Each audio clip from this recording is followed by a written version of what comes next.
Hello guys, this is Ankur Kaushik and you are welcome on our channel UPSC Excel. आज का हमारा topic है composition of atmosphere. Chapter 8 है atmosphere, composition and structure of atmosphere. ठीक है, chapter का नाम है क्लास 11th ज्योग्राफी एनसीईआरटी। ठीक है, लास्ट क्लास में हमने कंपोजिशन ऑफ स्ट्रक्चर में एटमॉस्फेयर में कंपोजिशन ऑफ एटमॉस्फेयर थोड़ा सा इंट्रोडक्शन पढ़ा था। बेसिक चीज़ें जो थी मैंने आपको बता दी थी कंपोजिशन या एटमॉस्फेयर से रिलेटेड जो थी। एटमॉस्फेयर की डेफिनेशन हमने पढ़ रही थी, एयर क्या होता है वो भी मैंने बता दिया था। अब हम आ जाते हैं, इसमें बोला कंपोजिशन ऑफ एटमॉस्फेयर में लास्ट क्लास में मैंने बताया था तीन चीजें बताई थी उसने, गैसेस, वाटर वेपर और डस्ट पार्टिकल्स के। इन तीनों को मिला करके एटमॉस्फेयर बना हुआ है। ठीक है, यही तीनों कंपोजिशन है एटमॉस्फेयर की। अब सबसे पहले हम पढ़ेंगे गैसेस के बारे में इंडिविजुअली। ठीक है, गैसेस में भी एनसीईआरटी जो दो गैसेस की बात कर रही है यहाँ पे, कार्बन डाइऑक्साइड की और ओजोन गैस की। ऑक्सीजन के बारे में कुछ एक दो बातें लास्ट क्लास में हमने इंट्रोडक्शन बता दी थी, उस पैराग्राफ में बताई थी, तो ऑक्सीजन की बातें यहाँ पे इतनी करनी रही है। अब आ जाते हैं हम कार्बन डाइऑक्साइड पे। कार्बन डाइऑक्साइड का मेनली एनसीईआरटी में दो बातें इंपॉर्टेंट बताई हैं कार्बन डाइऑक्साइड के बारे में। क्या कि it is also a life giving gas like oxygen. Oxygen की तरह कार्बन डाइऑक्साइड भी लाइफ गिविंग गैस है। ऑक्सीजन लाइफ जो देती है वो प्लांट्स और एनिमल्स को देती है, सॉरी एनिमल्स और ह्यूमंस को, लेकिन कार्बन डाइऑक्साइड किसके लिए लाइफ गिविंग है? प्लांट्स के लिए। ठीक है, दूसरा जो रोल आता है कार्बन डाइऑक्साइड का बहुत इंपॉर्टेंट, वो है ग्रीन हाउस इफेक्ट हमारे एटमॉस्फेयर के अंदर। ग्रीन हाउस इफेक्ट पता होगा आपको इसके बारे में, लेकिन इसके लिए डायरेक्टली रिस्पॉन्सिबल है कार्बन डाइऑक्साइड। कैसे है वो मैं बता देता हूँ आपको। Carbon dioxide is meteorologically a very important gas. Meteorologically climate conditions के हिसाब से बहुत ज़्यादा इंपॉर्टेंट गैस है जो हमारी कार्बन डाइऑक्साइड है। As it is transparent to incoming solar radiation but opaque to outgoing terrestrial radiation. यहाँ होता है सारा खेल। कैसे है इंपॉर्टेंट? क्योंकि ग्लोबल ग्रीन हाउस गैस है, ग्रीन हाउस इफेक्ट करती है। कैसे कर रही है? ये ट्रांसपेरेंट है इनकमिंग सोलर रेडिएशन के, कि ये क्या करती है, सन से जो रेडिएशन आ रही है उसको तो आने देती है। ठीक है, लेकिन वो रेडिएशन जब आती है अर्थ के सरफेस से टकराती है तो क्या होता है, वो अपनी हीट एनर्जी लूज कर देती है और उसकी वेवलेंथ भी चेंज हो जाएगी फिर। ठीक है, तो उसका मतलब वो उसका नेचर ही चेंज हो जाता है इस वेव का। लेकिन तो वो जब जा रही होती है उस टाइम पे हम उसको टेरेस्ट्रियल रेडिएशन कहते हैं। अरे देखो यार, ऊपर से जब वेव आई सनलाइट के साथ, सनलाइट के साथ जब आई तो कार्बन डाइऑक्साइड थी, उसने कुछ नहीं किया, आने दिया, रेडिएशन आ गया। अब ये रेडिएशन यहाँ पे अर्थ के सरफेस से टकराई, सरफेस से टकराने के बाद उसने अपनी हीट एनर्जी रिलीज हुई उसकी, तो उसका नेचर चेंज हो गया, उसकी वेवलेंथ भी चेंज हुई। तो अब ये क्या बन चुकी है, अब एक टेरेस्ट्रियल रेडिएशन बन चुकी है जो यहां से टकरा के वापस जाएगी।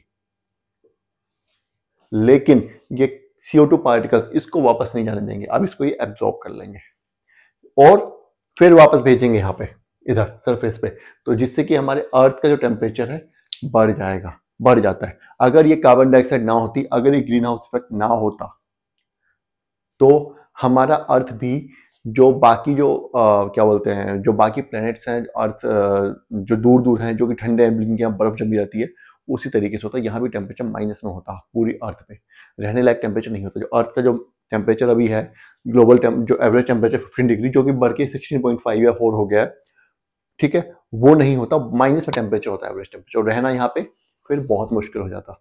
ठीक है, फिर उतनी हम उतना अच्छे से शायद हम लाइफ यहाँ पे ओरिजिनेट ही नहीं हो पाती, ऐसा भी हो सकता था। तो लाइफ ओरिजिनेट होने में कार्बन डाइऑक्साइड का बहुत बड़ा रोल है। कैसे?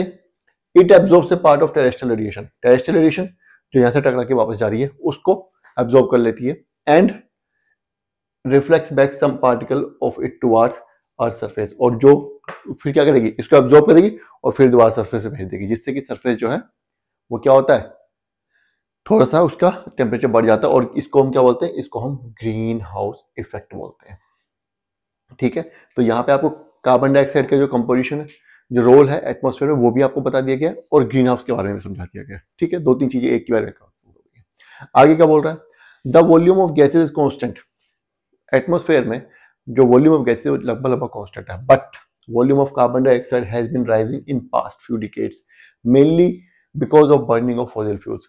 कि ज्यादातर गैसेस का जो वॉल्यूम है, जो है हमारा कांस्टेंट है, वो किसमें, एटमॉस्फेयर में। लेकिन कार्बन डाइऑक्साइड का जो वॉल्यूम है, जो उसका जो वॉल्यूम है, वो थोड़े टाइम से बढ़ रहा है। किस वजह से?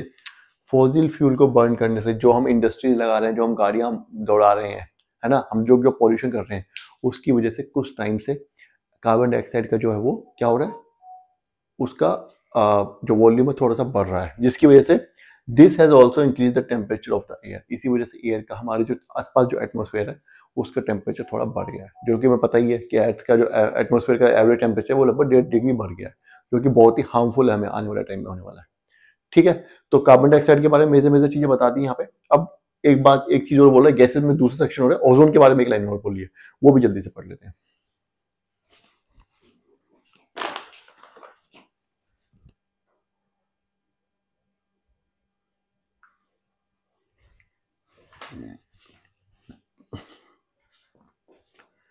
चलिए, इसमें अभी बता रहा है गैसेज नहीं, दूसरा पार्ट है ozone.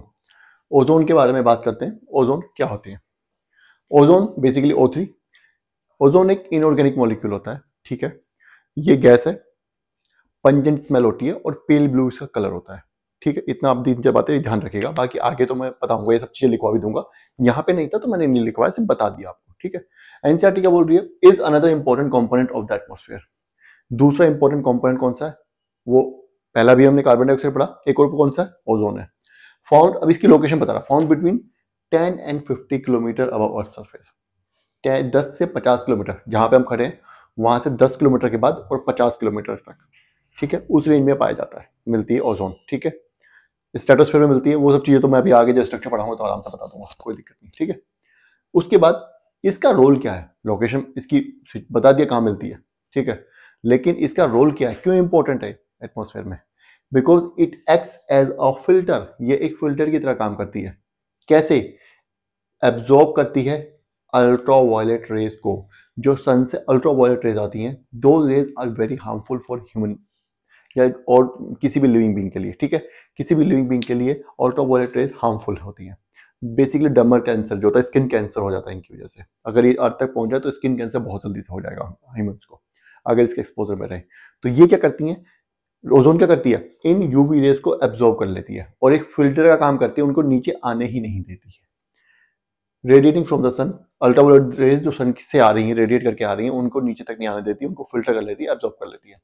And prevents them from reaching the surface of earth, और उनको रोकती है अर्थ के सरफेस तक पहुंचने से। तो पता चल गया ओजोन इतनी इंपॉर्टेंट क्यों है हमारे लिए, ठीक है, बता दिया।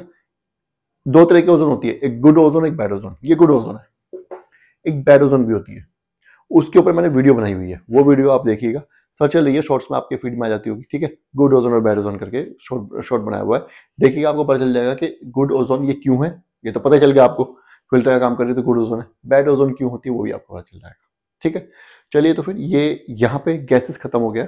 अब नेक्स्ट पार्ट जो मैं स्टार्ट करने वाले हैं, वो मैं स्टार्ट करने वाले हैं वाटर वेपर। वाटर वेपर के बारे में हम नेक्स्ट क्लास में बताएंगे। अभी आप इस वीडियो को देखिए, अगर कुछ समझ नहीं आया तो कमेंट कर दीजिएगा, मैं वो दोबारा से बता दूंगा, ठीक है। और बाकी चैनल को लाइक और सब्सक्राइब जरूर करना है। Thank you.